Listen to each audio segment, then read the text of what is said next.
How are you? Welcome back to my channel Life with Yoga by Manju. आज हम बात करेंगे योगासन विधि पर। अभ्यास के आधार पर योगासनों को 5 भागों में बांटा गया है। एकाग्रता यानी कि ध्यान के लिए किए जाने वाले आसन, दूसरे बैठकर किए जाने वाले आसन, तीसरे खड़े होकर किए जाने वाले आसन, चौथे पेट के बल लेटकर किए जाने वाले आसन और 5वें पीठ यानी कि कमर के बल किए जाने वाले आसन। आइए अब इसके बारे में डिटेल से बात कर लेते हैं। अब सबसे पहले हम एकाग्रता के लिए किए जाने वाले आसनों के बारे में बात करेंगे।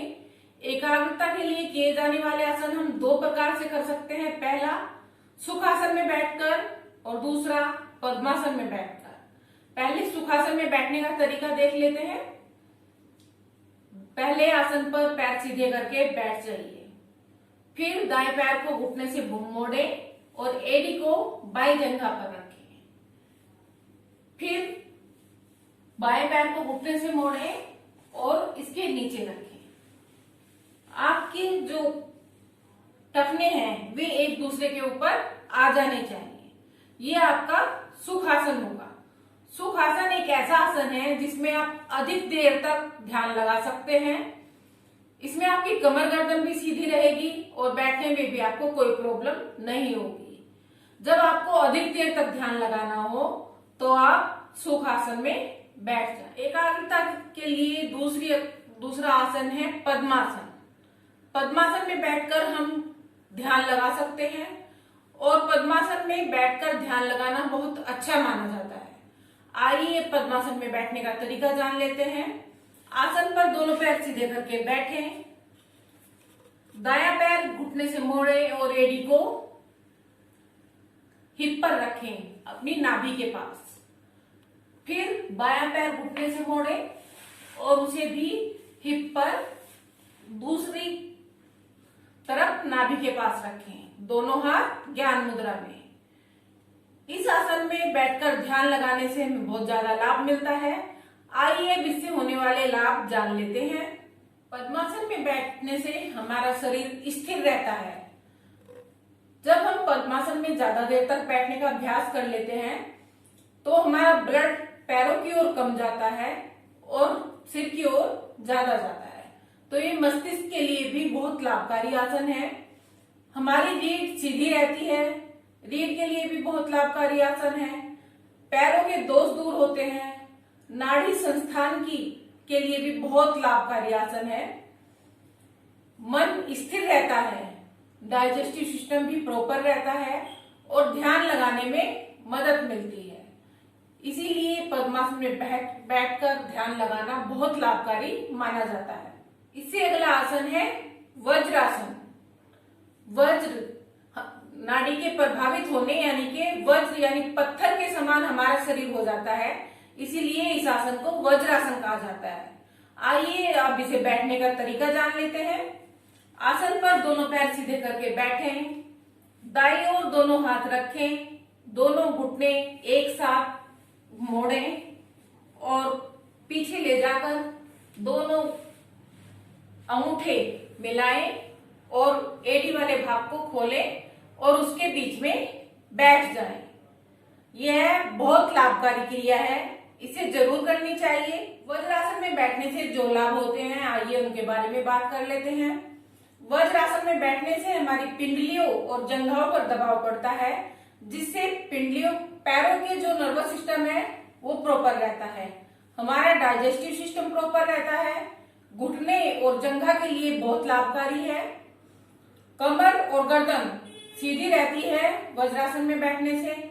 और खाना खाने के तुरंत बाद यदि हम 30 मिनट वज्रासन में बैठ जाएं तो हमें 45 मिनट वो करने का फायदा मिलता है।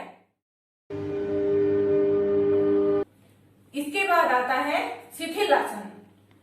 शिथिलासन जैसा इसका नाम है वैसा ही इसका गुण है। शिथिलासन में आने पर हमारे शरीर में हमें शिथिलता का अनुभव होता है। शिथिलासन 2 प्रकार का होता है। एक शिथिलासन दाईं ओर और एक शिथिलासन बाईं ओर। पहले शिथिलासन दाईं ओर के बारे में जान लेते हैं। शिथिलासन दाईं ओर में हमारे शरीर के दाएं अंग सीधे रहते हैं और बाएं अंग मुड़े हुए रहते हैं। दाएं पैर का पंजा भी सीधा रहेगा और हमारा दायां कान पृथ्वी से टच रहेगा और बाएं पैर का घुटना मुड़ा हुआ रहेगा और एडी दाएं पैर के घुटने को स्पर्श करेगी। हाथ नासिका से 1 फुट की दूरी पर रहेगा और हथेली का सामने का भाग आसन की तरफ रहेगा। जब हम शिथिलासन बाईं ओर में आएंगे तब यही क्रिया उल्टी हो जाएगी, यानी कि हमारे बाएं अंग के तरफ के अंग सीधे हो जाएंगे और दाएं तरफ के अंग मुड़ जाएंगे। आइए अब करके देख लेते हैं।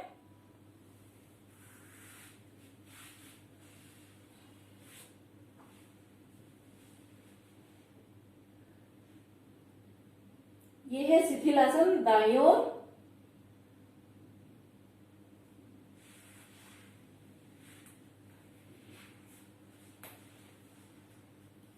ये है शिथिलासन बाईं ओर।